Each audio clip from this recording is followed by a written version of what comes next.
ఏంటి రేవంత్ నా మిత్రుడు ఏం చేసిండు అని అసలు కాస్ట్ సెన్సస్ ఏంది అని తెప్పిస్తే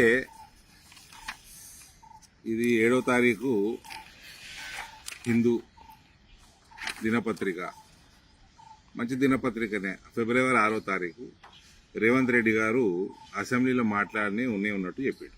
ఇందులో సరే ఎవరు BC, SC, ST, forward community and Muslim మైనారిటీలు సంఖ్యలు చెప్పిండు, పర్సంటేజీలు చెప్పిండు. క్రిస్టియన్లు లేరు మన తెలంగాణలో రేవంత్ రెడ్డి లెక్క ప్రకారం, మరి ఇదేందో ఆయనే చెప్పాలి.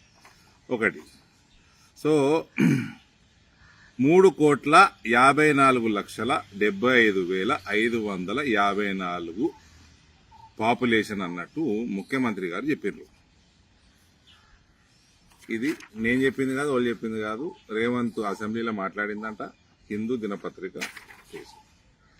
సరే, నేను ఇంకా